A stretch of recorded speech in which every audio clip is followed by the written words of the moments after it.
আসসালামাইকুম, ঈদ মোবারক সবাইকে। এখন আমি যাব মাঠের নামাজ পড়তে, এই জন্যই মূলত রেডি হয়ে নিলাম। বের হয়ে দেখি যে ভাইয়া এবং আব্বু খাওয়া দাওয়া করতেছিল সকালে একটু হালকা সেই আলপনা, বিথির দেওয়া আলপনা বাইরের। আমি আমার জুতাটা পরে নিলাম মাঠে নামাজ পড়তে যাওয়ার জন্য।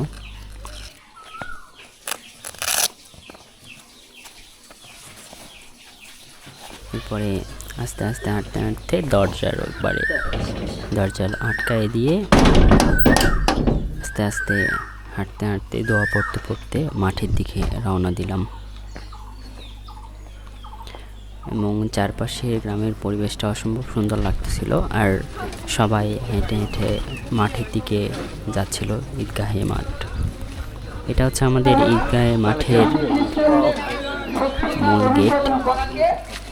পাশে দিয়ে প্রবেশ করে হুজুর বিভিন্ন গুরুত্বপূর্ণ পরামর্শ দিচ্ছিল আমাদের জন্য। পরে বসলাম, আমরা সব বন্ধুরা একসাথেই বসলাম এক সাইডে। ইতিমধ্যে আমরা নামাজ পড়ার জন্য দাঁড়াই গেলাম, এবং নামাজ পড়া শেষ হয়ে আমরা আদায় করলাম কিছু মাঠের টাকা। হুজুর গুরুত্বপূর্ণ কিছু বয়ান দিচ্ছিল না আমাদের জন্য, কিছু দোয়া করতেছিলেন, আমরা সবাই বসে থেকে সেগুলো শুনতেছিলাম।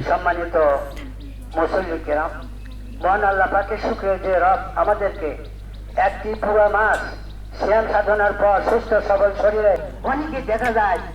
ইতিমধ্যে শামীম এবং রিমন মুন্না সবাই টাকা গুনতেছিল আদায় করার পরে। এরপরে আমরা বসেছিলাম সাইডে। শামীম টাকা সবগুলো গোনার পরে সেগুলো সামনে দিয়ে আসলো, হুজুর তার গুরুত্বপূর্ণ বয়ান দিল আমাদের জন্য। এরপরে হুজুর মোনাজাত করলো। এরপরে নামাজ শেষ হলে সবার ভাইয়াদের সাথে, বন্ধু বান্ধবদের সাথে, সবার সাথে আমরা কোলাকুলি করলাম মাঠে।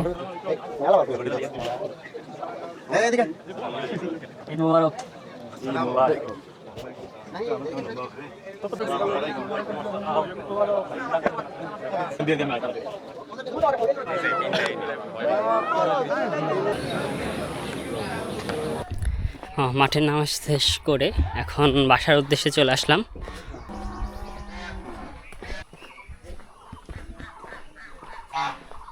এখন হালকা কিছু খাওয়া দাওয়া করবো, এই জন্যই মূলত আসলাম। আম্মু সকালেই রান্না করছি সব কিছু, এবং খাওয়া দাওয়া করে আমরা এখন বের হব পাহাড়পুরের উদ্দেশ্যে। চলো।